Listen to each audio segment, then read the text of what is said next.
राम मंदिर पर बांटने वाली राजनीति पर सीएम योगी आदित्यनाथ का करारा जवाब। कुछ लोग समाज में फूट डाल रहे हैं, हम एकता से करेंगे राष्ट्र का सशक्तिकरण।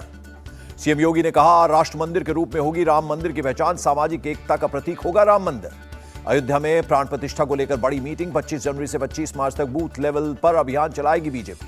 बिहार में बीजेपी की लवकुश यात्रा पर बोले तेज प्रताप यादव, बिहार की जनता बीजेपी की झांसे में नहीं आने वाली। बाबरी विध्वंस से जुड़े मामले में 31 साल बाद गिरफ्तारी पर बवाल। बीजेपी कल पूरे कर्नाटक में करेगी प्रदर्शन। बीजेपी पर एआईएमआईएम का पलटवार। हैदराबाद की जिन मस्जिदों को अवैध रूप से ध्वस्त किया गया, उनका किया गया पुनर्निर्माण। ओवैसी सांप्रदायिक बयान ही देंगे, इनसे कुछ और अपेक्षा नहीं की जानी चाहिए। तेलंगाना बीजेपी अध्यक्ष जी किशन रेड्डी का बयान। ओवैसी के बयान पर मनोज तिवारी का पलटवार। बोले, राम मंदिर पर ओवैसी का बयान सुप्रीम कोर्ट के आदेश की अवमानना। ओवैसी के बयान पर बोले संजय राउत, राम मंदिर बनने का मतलब यह नहीं कि किसी और धार्मिक स्थान पर कब्जा होगा। वीएचपी चीफ आलोक कुमार का बयान। मंदिर को मूर्खता पाखंड कहने वाली आरजेडी को समाज देगा जवाब। आरजेडी विधायक के बयान पर केशव प्रसाद मौर्य का पलटवार। लिखा, गुलामी की मानसिकता से मुक्ति का मंदिर है राम मंदिर। हैदराबाद में राम मंदिर प्राण प्रतिष्ठा कार्यक्रम से पहले पूजा पाठ। श्री राम चरण पादुका का किया गया पूजन।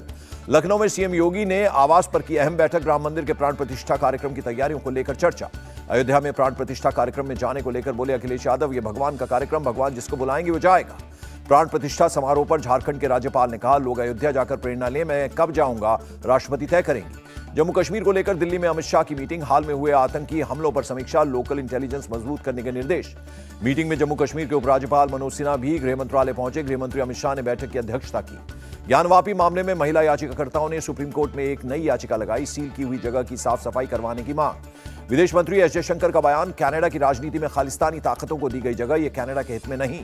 पाकिस्तान पर बोले एस जयशंकर, भारत को बातचीत की टेबल पर लाने के लिए आतंकवाद का इस्तेमाल करता है पाकिस्तान। इंडिया गठबंधन के संयोजक के लिए कांग्रेस नीतीश के नाम पर बनाएगी सहमति। कल सभी प्रमुख नेताओं से होगी बात। केंद्रीय मंत्री गिरिराज सिंह ने लालू प्रसाद यादव, नीतीश कुमार को मकड़जाल में फंसाकर रखना चाहते हैं, कहा। गिरिराज बोले, लालू किसी भी तरह से नीतीश को संयोजक बनवाकर तेजस्वी को बिहार का सीएम बनाना चाहते हैं। जयराम रमेश का चुनाव आयोग को लेटर। वीवीपैट मुद्दे पर चर्चा के लिए इंडिया अलायंस की तरफ से वक्त मांगा। बीजेपी सांसद दिलीप घोष का तंज, इंडिया गठबंधन के नेता हर बार इकट्ठा होते हैं, चाय पीते हैं, लेकिन इससे कुछ होने वाला नहीं। इंडिया गठबंधन में सीट बंटवारे पर बीजेपी विधायक अग्निमित्रा पॉल ने कहा, ना कोई योजना, ना कोई वैचारिक एकता। छत्तीसगढ़ के डिप्टी सीएम अरुण साव ने कहा, इंडिया गठबंधन के लोग सनातन से घृणा करते हैं, जनता इन्हें सिखाएगी सबक। तमिलनाडु को पीएम मोदी की बड़ी सौगात। 20,000 करोड़ से ज्यादा की विकास परियोजनाओं का उद्घाटन और शिलान्यास किया।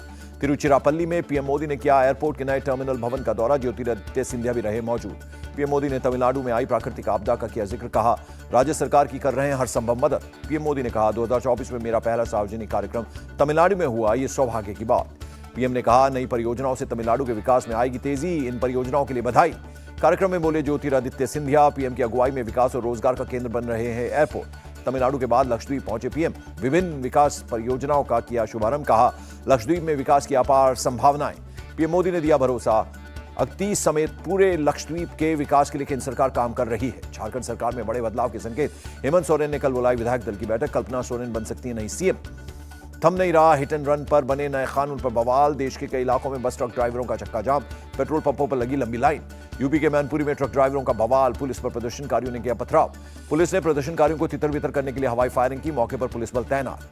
ड्राइवर्स की हड़ताल से फल सब्जी दूध की सप्लाई प्रभावित। पेट्रोल डीजल की सप्लाई पर भी असर। नागपुर में पेट्रोल पंप पर भारी भीड़। सड़कों तक लगी लंबी कतारें। हिट एंड रन कानून के विरोध में प्रदर्शन। मुंबई में पेट्रोल पंप पर भारी भीड़। अगले कुछ दिनों तक पेट्रोल के टैंकर न आने की संभावना। इंदौर में पेट्रोल पंपों पर लंबी कतार। नए कानून के खिलाफ ट्रक ड्राइवरों की हड़ताल के चलते लगी भीड़। केंद्रीय मंत्री जनरल वीके सिंह ने कहा, नया कानून यात्रियों की मदद के लिए है, इससे ड्राइवर सजग रहेंगे। पद्म पुरस्कार विजेता प्रोफेसर वेद प्रकाश नंदा का निधन। पीएम मोदी ने जताया दुख। संजय कुंडू की याचिका पर कल सुप्रीम कोर्ट में होगी सुनवाई।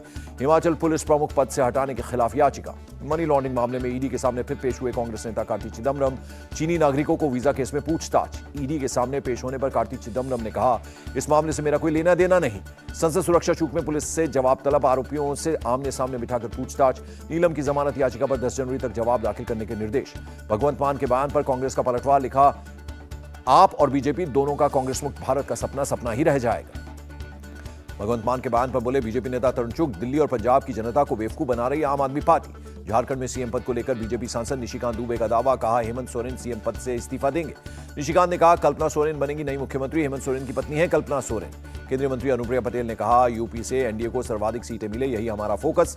सीटों के बंटवारे पर फिलहाल कोई बात नहीं हुई। बंगाल सरकार के मंत्री फिरहाद हकीम का टीएमसी नेताओं पर आरोप, कहा कुछ लोग भ्रष्टाचार में शामिल हो सकते हैं, सभी नहीं। तृणमूल कांग्रेस सांसद सुदीप बंदोपाध्याय का अटैक, सोनिया गांधी ममता बनर्जी से करती हैं बात, लेकिन अधीर रंजन सुबह शाम गाली देते हैं। बंगाल में बीजेपी का ममता सरकार पर आरोप, शुभेंदु अधिकारी ने पोस्ट कर आईएएस नंदिनी चक्रवर्ती को गृह सचिव बनाने पर उठाए सवाल। लखनऊ में बीजेपी ऑफिस पहुंचे सीएम योगी आदित्यनाथ, दिवंगत बीजेपी नेता हृदयनाथ सिंह को दी श्रद्धांजलि। यूपी में 12 जनवरी से बीजेपी का शुक्रिया मोदी भाईजान कैंपेन, लाभार्थी मुस्लिम महिलाएं पीएम का करेंगी शुक्रिया अदा। केंद्रीय मंत्री मीनाक्षी लेखी का बयान, अगर 1947 से अब तक आज वाली होती विकास की रफ्तार तो भारत विकसित देश होता। बीजेपी नेता वीरेंद्र सचदेवा का केजरीवाल पर तंज, 1 जनवरी 2024 को कूड़े के पहाड़ न दिखने का किया था दावा, लेकिन ऐसा नहीं हुआ। बीजेपी का एक्सपोज पर केजरीवाल पर अटैक, दिल्ली के टैक्स पेयर का पैसा पार्टी के झूठे प्रचार पर उड़ा दिया। दिल्ली के एलजी का बयान, देश की राजधानी होने के नाते दिल्ली में सब कुछ विश्व स्तरीय होना चाहिए, लेकिन दुर्भाग्य से ऐसा नहीं है। आप प्रवक्ता प्रियंका कक्कड़ ने कहा मोदी सरकार में मैन्युफैक्चरिंग बहुत कम, एमएसएमई सेक्टर को बर्बाद कर दिया। डीएमके के मुखपत्र में केंद्र सरकार पर अटैक, खैर बीजेपी शासित प्रदेशों को पैसा न देने का लगाया आरोप। जयपुर में सीएम भजनलाल शर्मा ने लोगों से की बात, मानसरोवर सिटी पार्क में मॉर्निंग वॉक के दौरान की बातचीत। समाजवादी पार्टी महासचिव स्वामी प्रसाद मौर्य के जन्मदिन पर लखनऊ में कार्यक्रम, ब्लड डोनेशन कैंप में शामिल हुए अखिलेश यादव। सीबीआई ने मणिपुर हिंसा के 2 मामलों में 5 लोगों के खिलाफ चार्जशीट दायर की। मणिपुर हिंसा को लेकर कांग्रेस की पोस्ट, नए साल के पहले दिन 4 लोगों की हत्या, लेकिन पीएम प्रचार में मस्त। पुलिसकर्मियों पर हमले पर मणिपुर के सीएम ने म्यांमार से विदेशी मशीनरी के शामिल होने का संदेह जताया। पीएम मोदी 10 जनवरी को वाइब्रेंट गुजरात वैश्विक शिखर सम्मेलन का उद्घाटन करेंगे। गुजरात औद्योगिक विकास निगम ने दी जानकारी। गुजरात के सीएम ने विकसित भारत संकल्प यात्रा को लेकर बैठक की, कार्यक्रम से जुड़े कार्यकर्ताओं से बातचीत की। गुजरात के मुख्यमंत्री भूपेंद्र पटेल की अध्यक्षता में गांधीनगर में राज्य वन्य जीव बोर्ड की बैठक हुई। मध्य प्रदेश के सीएम मोहन यादव ने कानून व्यवस्था को लेकर आला अधिकारियों के साथ की बैठक, कमिश्नर, कलेक्टर और एसपी रहे मौजूद। उत्तराखंड के सीएम ने कहा जिस राष्ट्र की मातृशक्ति शिक्षित हो उसे राष्ट्र का आने वाला भविष्य सुरक्षित रहता है। सीएम धामी ने कहा बेटियां 2 घरों को जोड़ती हैं, इसके लिए उन्हें शिक्षित होना जरूरी। रायपुर में महादेव ऑनलाइन सट्टा मामले में ईडी ने पेश किया पूरक चालान, 10 जनवरी को होगी अगली सुनवाई। मुंबई के जाकिर हुसैन नगर में झुग्गी बस्ती में लगी आग, कड़ी मशक्कत के बाद आग पर पाया गया काबू। लखनऊ के सिविल अस्पताल में शॉर्ट सर्किट से आग लग गई, आग पर काबू पाया गया। बिहार के बेगूसराय में एक घर में लगी आग, झुलसने से 4 लोगों की मौत। अजमेर दरगाह के पास गिरी 4 मंजिला इमारत, घटनास्थल पर राहत और बचाव का काम जारी। ओडिशा के कटक में दर्दनाक सड़क हादसा, कई लोग गंभीर रूप से जख्मी, अस्पताल में भर्ती। गाजीपुर पुलिस ने माफिया मुख्तार अंसारी पर कार्रवाई का ब्यौरा किया पेश, कुल 35 मामलों में 185 करोड़ की संपत्ति की जब्त। दिल्ली पुलिस ने इंटरस्टेट एफआईसीएन सिंडिकेट का पर्दाफाश किया, 3 प्रमुख सदस्यों को गिरफ्तार किया, 50 लाख रुपए भी बरामद किए। पंजाब के जालंधर में डीएसपी दलबीर सिंह का शव बरामद, संगरूर में पोस्टेड थे डीएसपी की मौत मामले में खुलासा, गर्दन में लगी गोली, पुलिस सीसीटीवी की मदद से खोजबीन में जुटी। मनाली विंटर कार्निवाल में दूर दूर से पहुंचे सैलानी, हिमाचल की संस्कृति और पर्यटन को मिल रहा है बढ़ावा। सीएम सुखविंदर सिंह सुक्खू ने देश विदेश से आए सैलानियों को किया स्वागत, सांस्कृतिक तौर पर हिमाचल की विरासत को समृद्ध बताया। दिल्ली में सर्द हवाओं का और कोहरे का डबल अटैक, गाड़ियों की लाइट जलाकर सफर करते दिखे लोग। जम्मू कश्मीर के श्रीनगर में 0 से नीचे लुढ़का पारा, शीतलहर ने बढ़ाई ठिठुरन, विजिबिलिटी भी बेहद कम। श्रीनगर में डल झील के ऊपर जमी दिखी बर्फ। कल रात 0 से 4.8 डिग्री सेल्सियस नीचे दर्ज किया गया था तापमान। श्रीनगर में नदी से लेकर झरनों पर दिख रही है बर्फ ही बर्फ। द्रांग इलाके में झरने पर भी जमी 8 इंच बर्फ। कानपुर में तापमान में गिरावट से बड़ी ठंड, शीतलहर से बचने के लिए अलाव का सहारा लेते नजर आए लोग। रूस की ब्रिक्स, साउथ कोरिया में विपक्ष के नेता पर चाकू से जानलेवा हमला, गंभीर हालत में अस्पताल में कराए गए भर्ती। गिरावट के साथ बंद हुआ शेयर बाजार, सेंसेक्स 380 और निफ्टी 76 अंक लुढ़का।